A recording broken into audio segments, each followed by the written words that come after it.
Right, Shane, do you want to take us on to the next bit?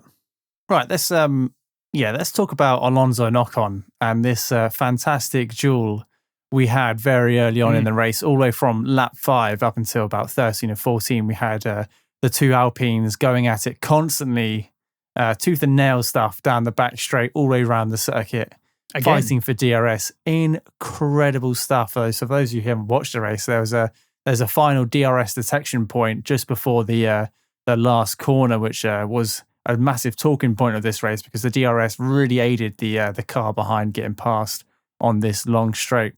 And Alonso and Ocon, for every lap, switching positions, overtaking each other, weaving down the pit straight, occasionally, questionably, sometimes a little bit too much, too much weaving, outbraking each other, going off into turn 1, taking the Max Verstappen line. It was absolutely fantastic. And I tell you what made it even better. And I know you're not a massive fan of this, but for whatever reason, we had Otmar on the radio, on the pit wheel talking to Sky Sports. And I'm never a fan, and I know you're not, of them.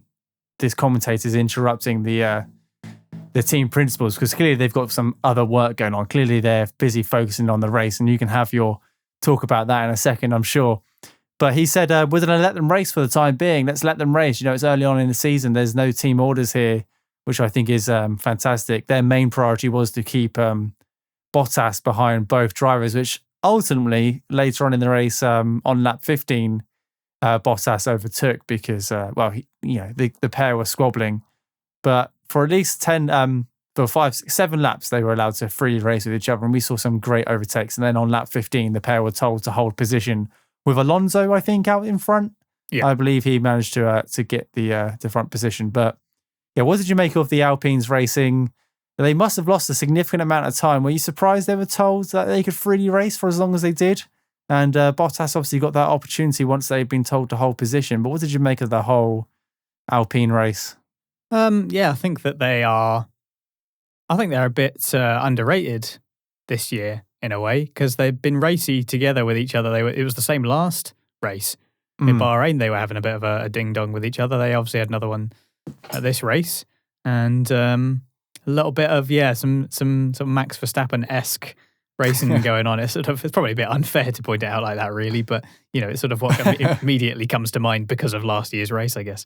But yeah, some like drifting over to block each other and some weaving, and then going a bit deep and just going straight over the runoff bit and having to give the position back. And yeah, it was all sort of vibes of Verstappen a little bit, but yeah, I think that it's good that they let them race because, especially early on in the season, it gives you the two drivers a chance to get the measure of each other. And I think someone like Ocon needs that experience of somebody like Alonso, who is so difficult to get past.